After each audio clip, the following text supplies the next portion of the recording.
Assalamualaikum warahmatullahi wabarakatuh. Perkenalkan, nama saya Dilki Sibli dengan NIM 1242030149. Di sini saya akan menjelaskan tentang kajian ilmu aswad. Nah, sebelumnya di sini saya akan menjelaskan tentang pengertian ilmu fonetik. Menurut Marsono tahun 2008, fonetik adalah ilmu yang menyelidiki bunyi bahasa tanpa melihat fungsi bunyi itu sebagai pembeda makna. Ia berusaha merumuskan secara teratur hal ihwal bunyi bahasa. Nah, cabang-cabang ilmu fonetik juga ada 3. Yang pertama ada fonetik artikulatoris, yang kedua ada fonetik akustik, yang ketiga ada fonetik auditorius. Apa sih fonetik artikulatoris itu? Fonetik artikulatoris yaitu cabang ilmu fonetik yang mempelajari bagaimana bunyi bahasa dihasilkan oleh alat ucap manusia. Yang kedua ada fonetik akustik. Fonetik akustik yang mempelajari sifat-sifat fisik bunyi bahasa seperti gelombang suara, frekuensi, dan intensitas. Yang terakhir ada fonetik auditorius. Fonetik auditorius yaitu mempelajari cara telinga dan otak manusia menerima dan mengenali bunyi bahasa.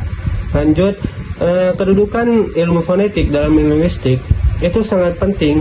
Kenapa? Karena tanpa memahami fonetik sulit untuk menguasai fonologi, morfologi, atau mengajar bahasa secara efektif. Nah, adapun pentingnya itu ada 4 poin. Yang pertama ada pengajaran bahasa, yang kedua ada penelitian linguistik, yang ketiga ada teknologi bahasa, yang keempat ada bidang kesehatan.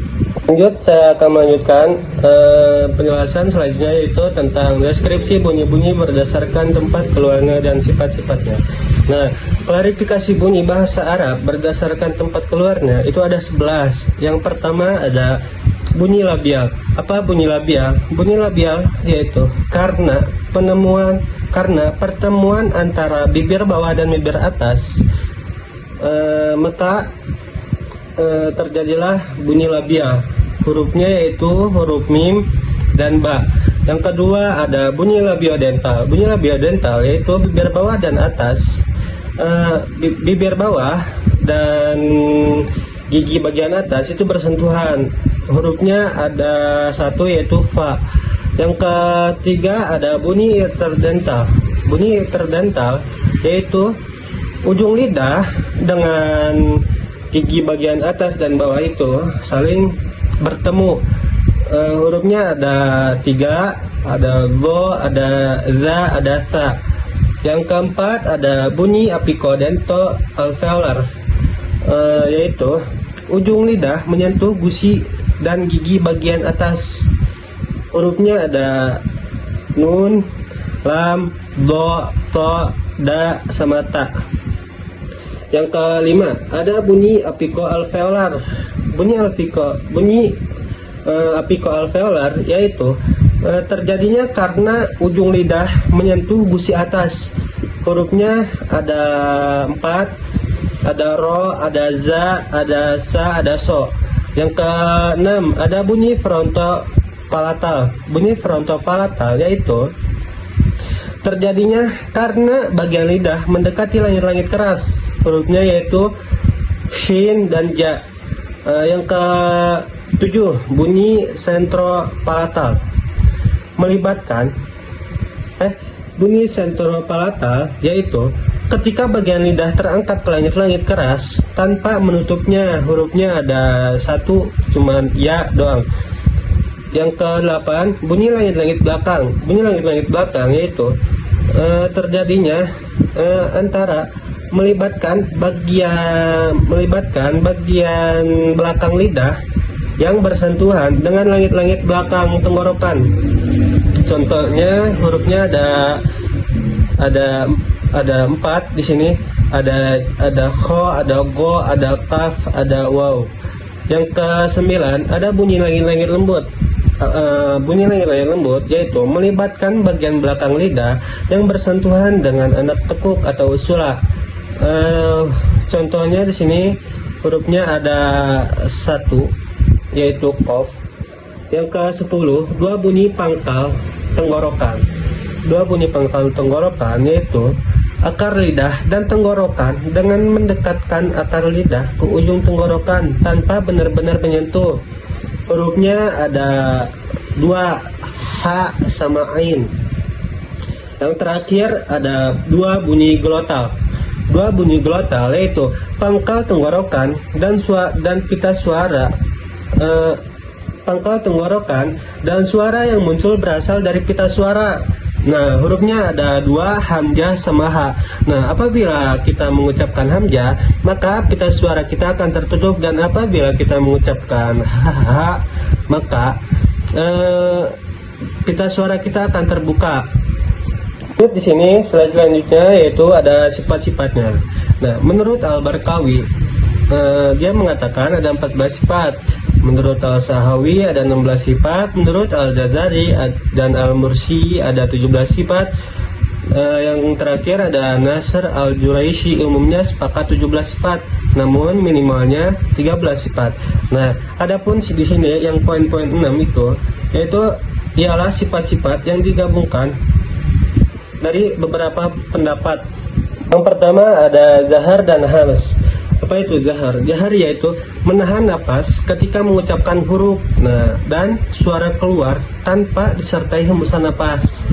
Huruf zahar ialah semua huruf selain huruf hams. Contohnya kayak huruf ba, jim, dal, za, ro, zai, do, zo, go, ain, qaf, lam, mim, nun, wawiyah. Nah, contoh ucapannya ketika kita mengucapkan huruf ba, maka napas kita akan tertahan, atau napas kita bisa jadi tertahanlah karena mengucapkan huruf ba. Nah, yang kedua, yang selanjutnya ada zahar. Ada hams. Hams, apa itu hams? Hams yaitu mengalirnya napas saat mengucapkan huruf. Nah, dan ada hembusan udara keluar dari mulut. Huruf hams yaitu ada fa, ada ha, ada sa, ada ha, ada sya, ada kho, ada so, ada sa, ada kaf, ada ta. Nah, contoh ucapannya ketika saat mengucapkan sin, maka terdengar desis suaranya. Yang kedua ada siddah, roha, dan tawasuk. Siddah, apa itu siddah? Siddah yaitu tertahannya suara ketika melafalkan huruf. Nah, dan suara berhenti total sejenak, kemudian keluar. Nah, huruf siddah juga di sini ada alif, ada ja, ada da, ada qaf, ada to, ada ba, ada kaf, ada ta. Nah, contoh hurufnya yaitu contoh hurufnya ketika kita mengucapkan lafaz iqra, maka di situ sebelum ke huruf selanjutnya di situ ada kayak yang tertahan gitu.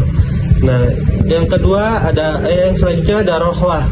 Apa itu rohwah? Yaitu mengalir di suara ketika mengucapkan huruf, dan suara tidak tertahan melainkan mengalir lembut. Huruf rohwah yaitu semua huruf selain huruf siddah dan tawasub. Nah, yang terakhir ada tawasub. Tawasub adalah tengah-tengahnya antara siddah dan rohwah, dan hurufnya ada 8, yaitu yang pertama ada lam, ada ain, ada dal, ada ro, ada ya, ada mim, sama alif.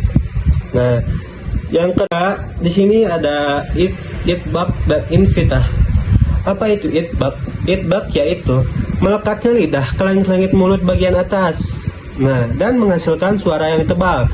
Huruf itbaq yaitu ada so, ada bo, ada po, ada zo.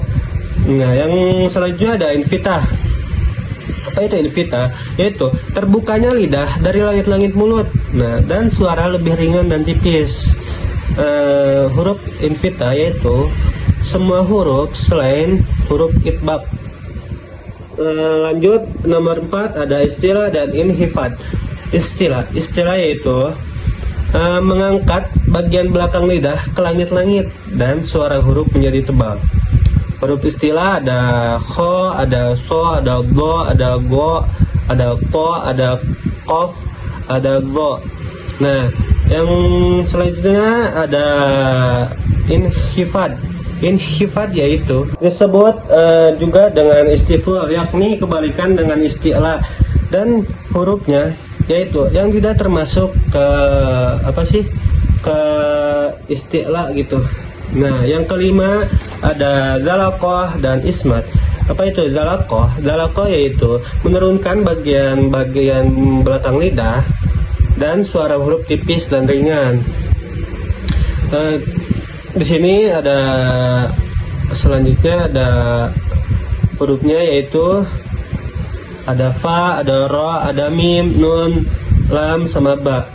Yang selanjutnya ada ismat. Ismat yaitu huruf yang agak berat dan sulit diucapkan sendiri tanpa bantuan huruf. Nah, dan semua huruf ismat yaitu semua huruf selain dari huruf zalaqah.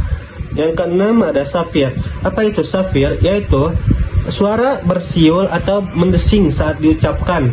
Hurufnya ada so, ada za, ada sa. Nah, yang terakhir di sini ada lin. Artinya yaitu lembut dan mudah diucapkan tanpa tekanan. Hurufnya yaitu waw dan ya. Selanjutnya tentang vokal, jenis-jenis dan fungsinya. Apa itu vokal? Vokal adalah bunyi bahasa yang dihasilkan tanpa adanya hambatan udara atau alat ucap.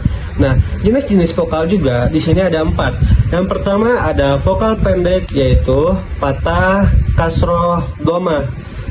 Yang kedua ada vokal panjang, yaitu alif, ya, sama waw. Yang ketiga ada tidak bersuara atau disukunkan. Yang keempat yaitu ditambahkan tanwin.